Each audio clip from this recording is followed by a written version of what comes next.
Last lecture में हम लोगों ने डिस्कस कर लिया था कि हूप स्ट्रेस क्या होता है और उसका बिहेवियर कैसा होता है ड्यू टू इंटरनल और external pressure. Clear. Now in this lecture we will discuss about the second stress which will develop in the pressure vessel, that is the longitudinal stress. ठीक है. सेकेंड स्ट्रेस जो हमारा generate होता है that is the longitudinal stress. longitudinal stress. ठीक है. it is denoted by sigma L. Clear. तो सबसे पहली या मोस्ट इंपॉर्टेंट चीज क्या है, लॉन्गिट्यूडनल स्ट्रेस उसी प्रेशर वेसल में डेवलप होगा. लॉन्गिट्यूडनल स्ट्रेस उसी प्रेशर वेसल में डेवलप होगा जिसके दोनों एंड्स जो होंगे वो क्लोज होंगे. ठीक है. लॉन्गिट्यूडनल स्ट्रेस उसी प्रेशर वेसल में डेवलप होगा जिसके दोनों एंड्स क्या होंगे, क्लोज होंगे. अगर दोनों में से कोई भी एक एंड अगर ओपन है तो वहां पे क्या होगा, लॉन्गिट्यूडनल स्ट्रेस जनरेट नहीं होगा. पहली चीज, सबसे पहला कंडीशन क्या है लॉन्गिट्यूडनल स्ट्रेस का, कि दोनों एंड्स क्या होने चाहिए, क्लोज होने चाहिए. क्लियर. और ये सबसे मोस्ट इंपॉर्टेंट है अबाउट द लॉन्गिट्यूडनल स्ट्रेस. ठीक है. तो फर्स्ट क्या इंपॉर्टेंट पॉइंट्स क्या है कि लॉन्गिट्यूडनल स्ट्रेस वही डेवलप होगा जहां पे आपका एंड्स क्या होंगे, क्लोज होंगे. ठीक है. The first point that is longitudinal stress. longitudinal stress will develop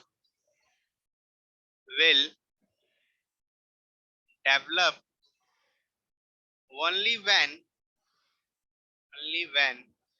the ends of pressure vessel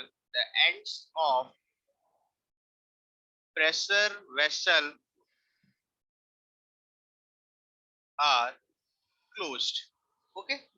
जब उसके प्रेशर वेसल्स के दोनों एंड्स क्या होंगे, क्लोज होंगे. नाउ नेचर क्या होगा, what is the nature.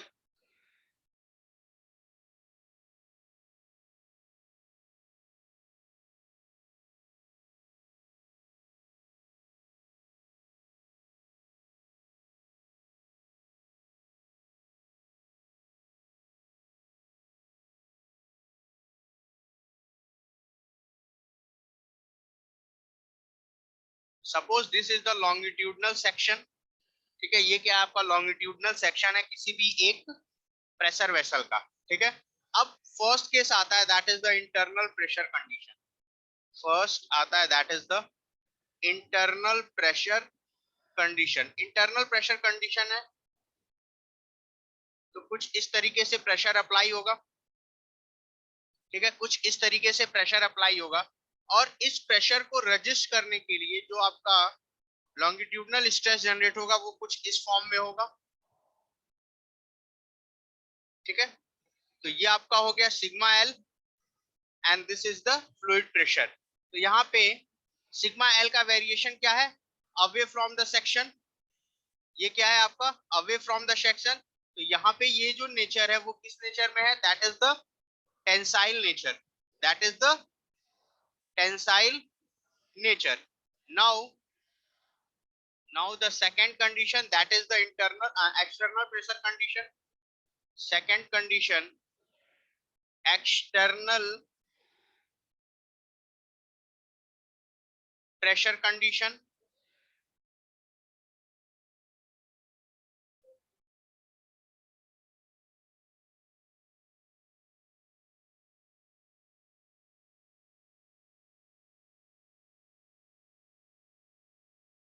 Now assume this is the cross section and there is a external pressure P applied. Okay, this is the external pressure. Now to resist this external pressure, the stress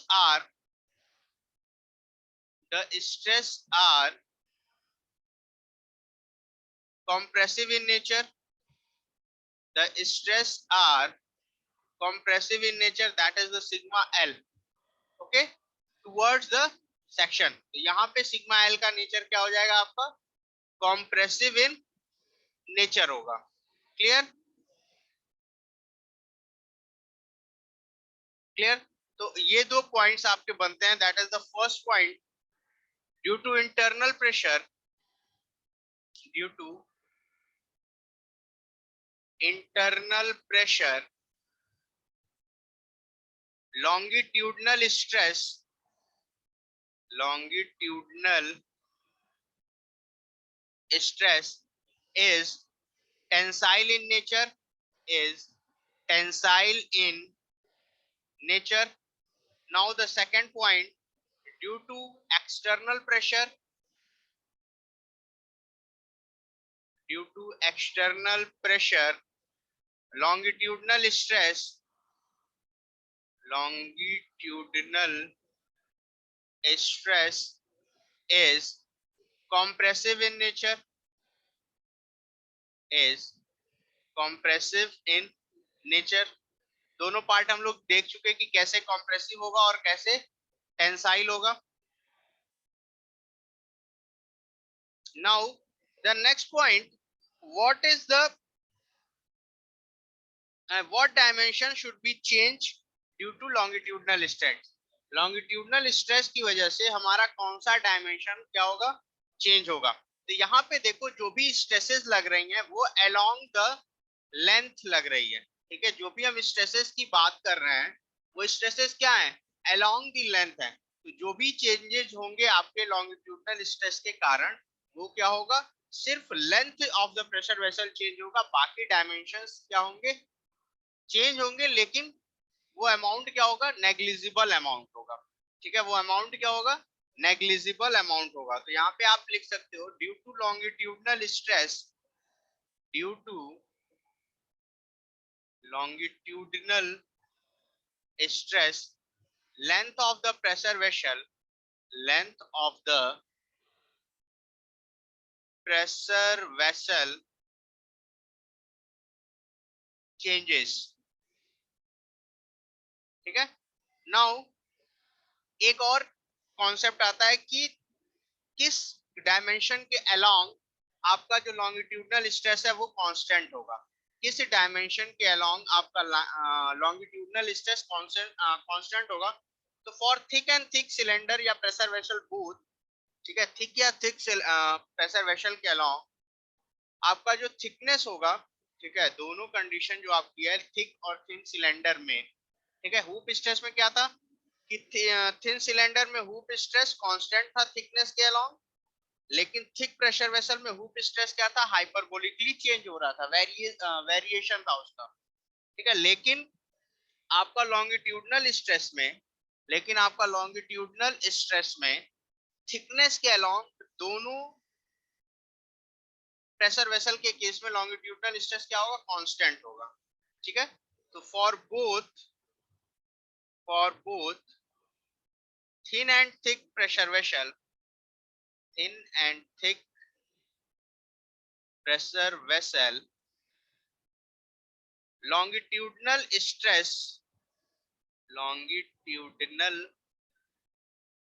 stress is constant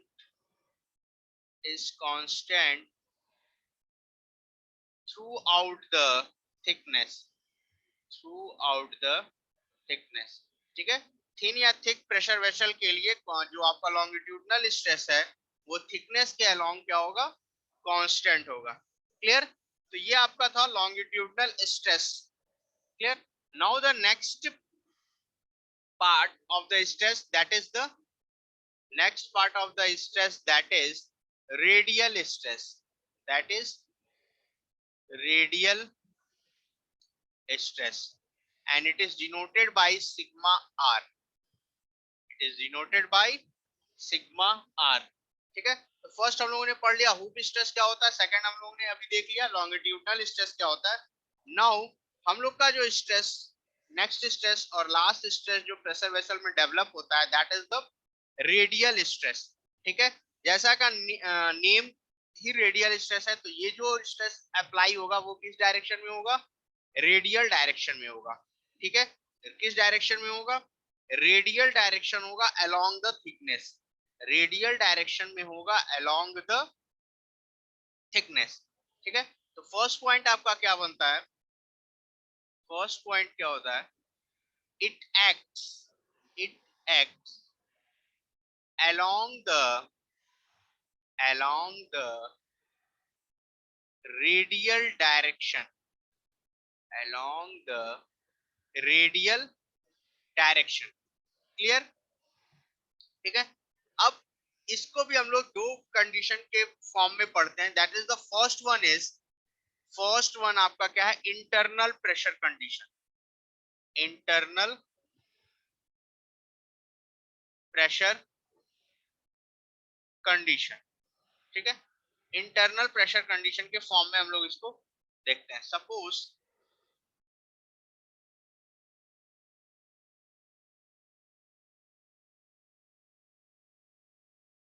ठीक है, ये कोई एक pressure vessel है और इसमें internal pressure जो apply हो रहा है, पी का अप्लाई हो रहा है कुछ इस तरीके से.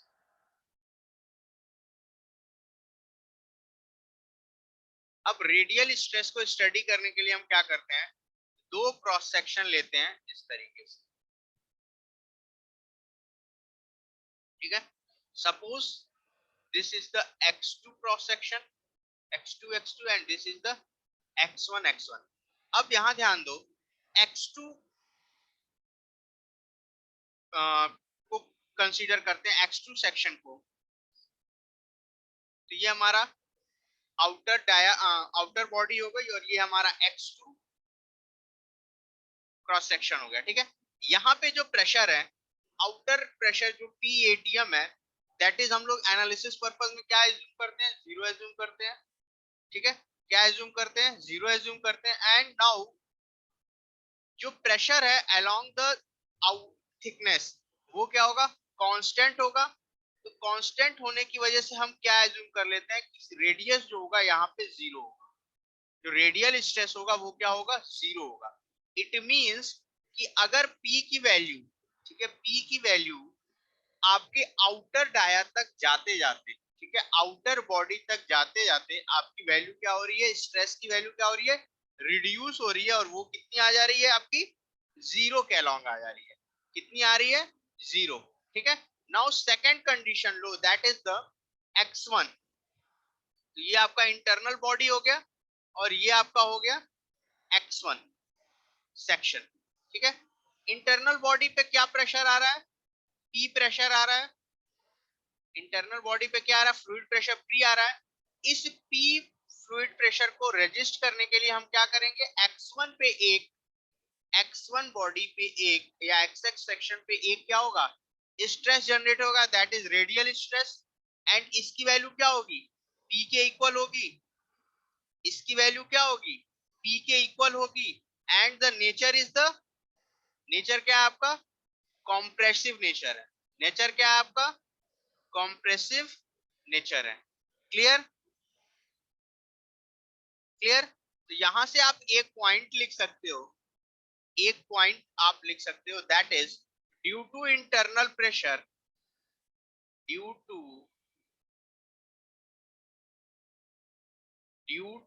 Internal pressure, radial stress is maximum at is maximum at inner surface,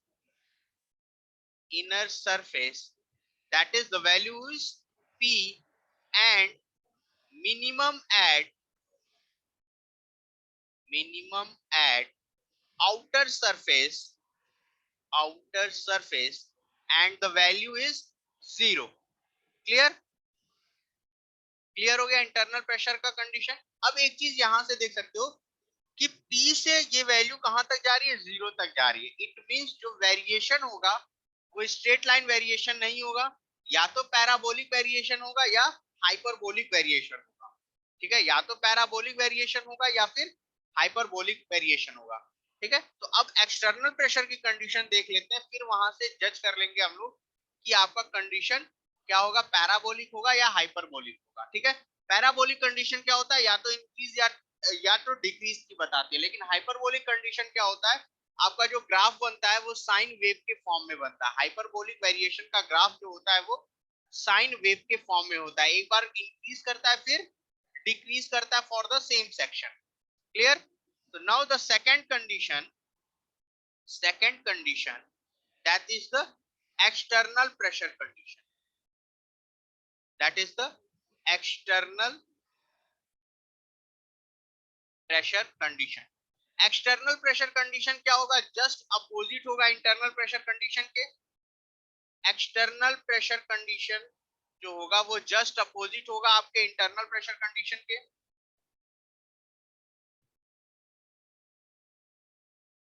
ठीक है, suppose this is the section, cross section, and we assume a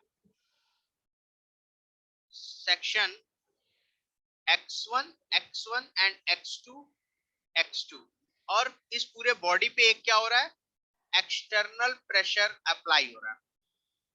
external pressure इस तरीके से लग रहा है, दैट इज P का एक्सटर्नल प्रेशर अप्लाई हो रहा है. सिमिलरली हम लोग इसको फिर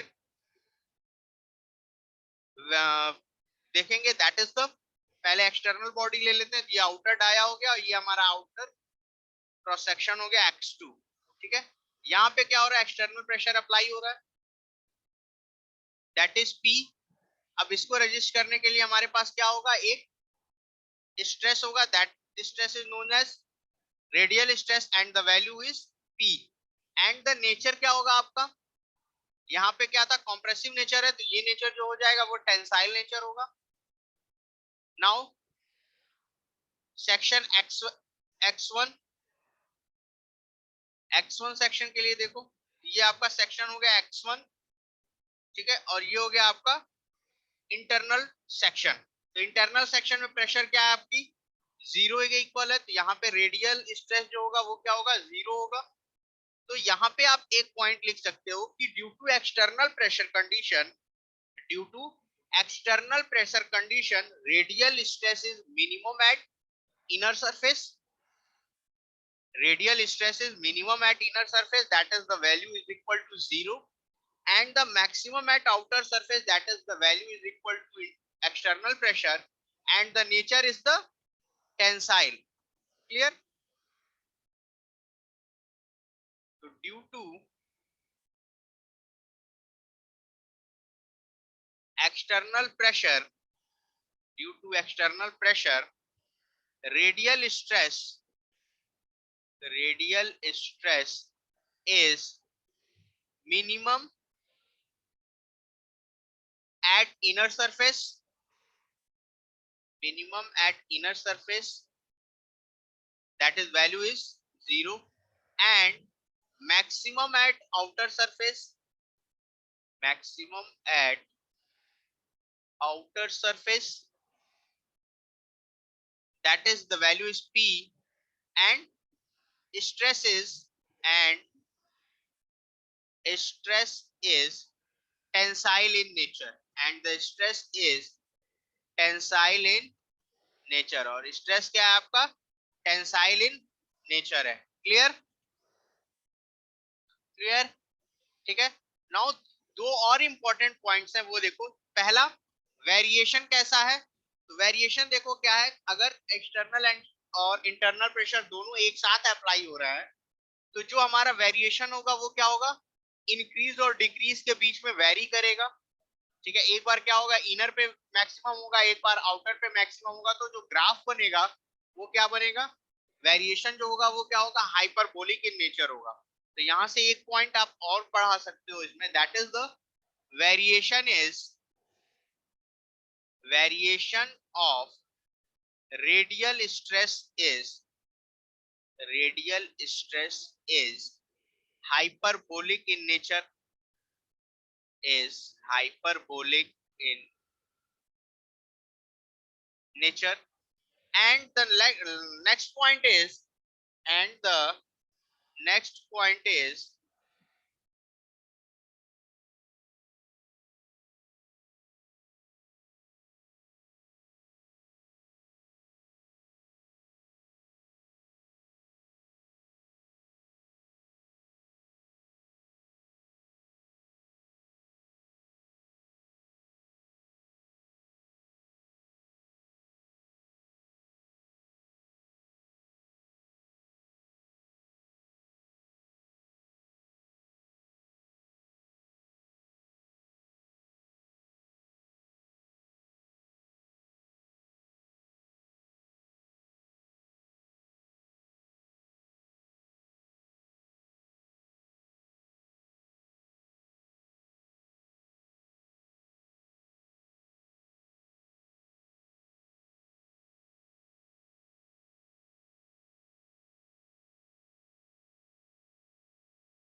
the last point, that is the which dimension has to be suffer from the radial stress. कौन सा डायमेंशन आपका रेडियल स्ट्रेस से सफर करेगा? तो यहाँ पे देखो, जो भी हम लोग क्रॉस सेक्शन ले रहे हैं वो किसके अलोंग ले रहे हैं? थिकनेस के अलोंग ले रहे हैं, thickness of the pressure vessel के। जो भी वेरिए आपका डायमेंशन चेंज होगा या अफेक्ट होगा रेडियल स्ट्रेस के थ्रू, वो क्या होगा? आपका थिकनेस होगा। तो it affects the thickness of the it affect the thickness of the pressure vessel। Radial stress क्या करेगा? आपके प्रेशर वेसल को, थिकनेस को अफेक्ट करेगा। क्लियर? तो ये तीन टाइप्स के आपके स्ट्रेसेस होते हैं basically, hoop stress, longitudinal and the radial stresses. Clear? ठीक है, till now anyone have doubt? यहां तक किसी को कुछ डाउट?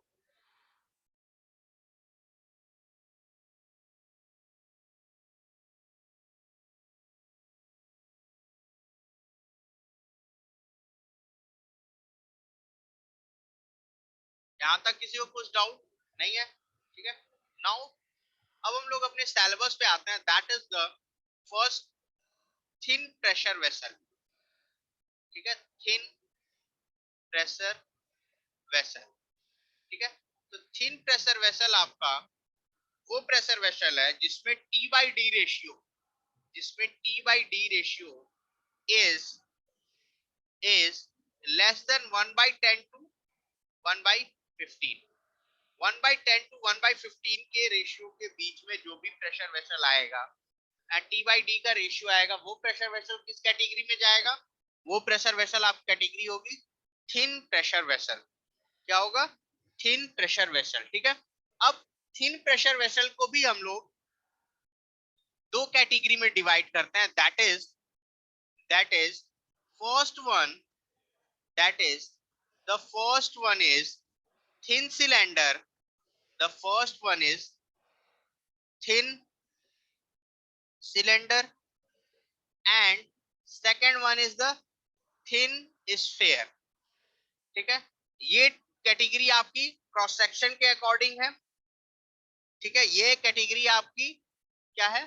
उस particular whole dimension 3D figure के अकॉर्डिंग है। वो प्रेशर वेसल जो सिलेंड्रिकल शेप में होगा वो थिन सिलेंडर कहलाएगा। वो प्रेशर वेसल जो स्फीयर के फॉर्म में होगा वो क्या कहलाएगा?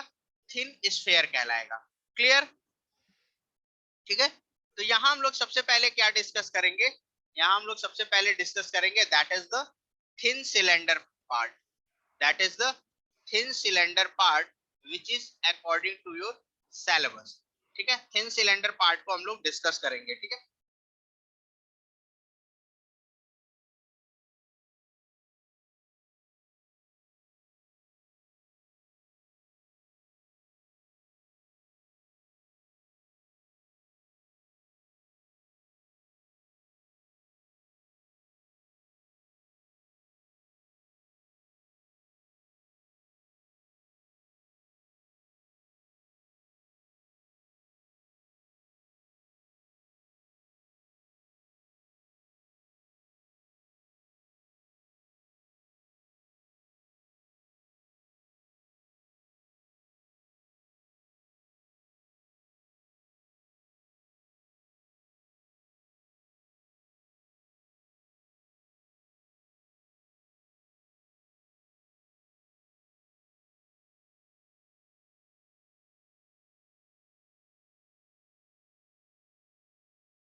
सपोज ये कोई एक क्या है?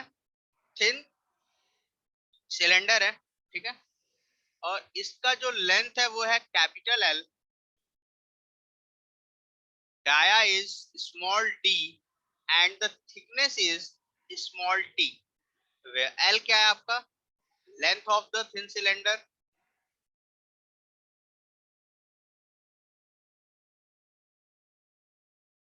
डी क्या है आपका? इंटरनल डाया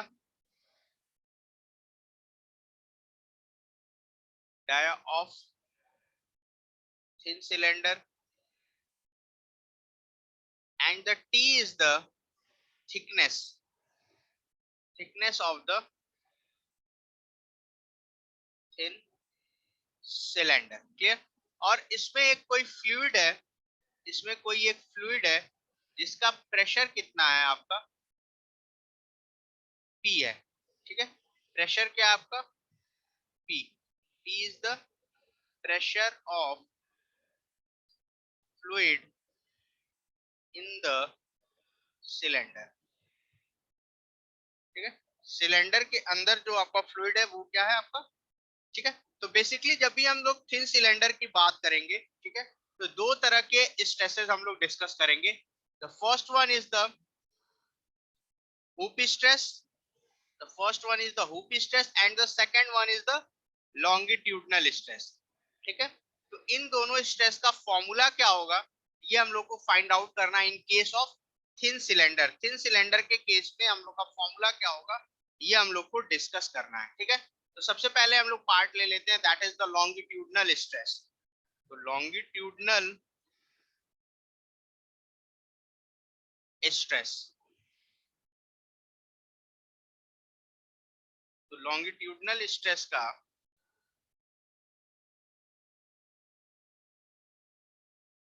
ठीक है, ये डायग्राम है आपका। ठीक है, ठीक, प्रेशर कितना लग रहा है, P का लग रहा है। ठीक है, और यहाँ पे जो रेजिस्टिव स्ट्रेस है that is the sigma L। ठीक है, ये डायमेंशन आपका कितना हो जाएगा, D हो जाएगा। ये आपका T हो गया और ये आपका L हो गया। ठीक है, अब यहाँ से ये जो बॉडी है, ये जो आपका फ्लूइड है वो क्या करेगा, बाहर आने की कोशिश करेगा, इट मींस ब्रस्टिंग फोर्स आएगा। ठीक है, वो क्या करेगा, सिलेंडर को ब्रश करने की कोशिश करेगा, फ्लूइड मतलब ओपन इन्वायरमेंट में आएगा। तो यहाँ से आपका ब्रस्टिंग फोर्स जो होगा, ठीक है, ब्रस्टिंग फोर्स जो होगा वो किसके इक्वल होगा, दैट इज P। और कितने एरिया पे लग रहा है, क्रॉस सेक्शन पे लग रहा है, that is circular cross section. तो P into π/4d², that is the bursting force। put this is equation number 1। now due to stress, ठीक है, जो आपका स्ट्रेस जनरेट हो रहा है, आपका longitudinal stress sigma L generate हो रहा है, वो क्या प्रोड्यूस करेगा, आपको एक रेजिस्टिव फोर्स देगा। वो क्या देगा आपको, एक रेजिस्टिव फोर्स देगा। दैट इज, ये रेजिस्टिव फोर्स किसके इक्वल होगा, स्ट्रेस इनटू एरिया। तो यहाँ पे एक एरिया क्या होगा, पाई एक कांस्टेंट ले लेते हैं, एंड dt। ठीक है, पाई एक constant and the area should be dt। This is the equation number 2। This is the equation number 2। And for equilibrium condition, and for equilibrium condition, bursting force should be equal to resistive force, should be equal to resistive force, that is P into π/4d² should be equal to sigma L into pi dt, should be equal to sigma into pi dt। and from here we get sigma L is equal to PD upon 4t। from here we get PD, sigma L is equal to PD by 4t, and this is the formula for longitudinal stress in thin cylinder, longitudinal stress in thin cylinder। now hoop stress, now hoop stress। ठीक है, तो hoop stress के लिए आपका figure,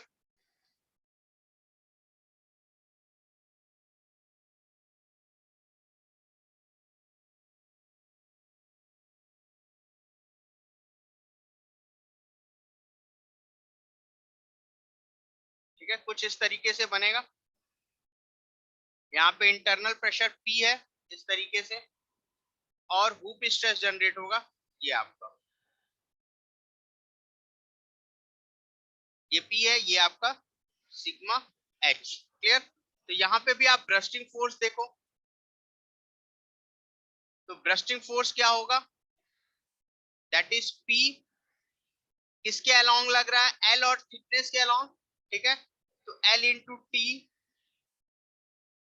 clear, that is the equation number 1. Now resistive force that is P into L into 2T, ठीक है. Resistive force देखो कहां कहां लग रहा है, सर्कमफ्रेंशियल पे लग रहा है, तो लेंथ इंटू थिकनेस, ठीक है, तो ट्वाइस ऑफ थिकनेस हो जाएगा, length into twice of thickness, ये हो जाएगा equation number 2. And equation 1 and 2 should be equal for equilibrium, 1 and 2 should be equal for equilibrium. Equilibrium condition के लिए तो यहां से आपका सिग्मा एच की वैल्यू आ जाएगी, दैट इज पीडी बाई 2टी. यहां से सिग्मा एच हुप स्ट्रेस की वैल्यू आ जाएगी, दैट इज पीडी बाई 2टी. ओके,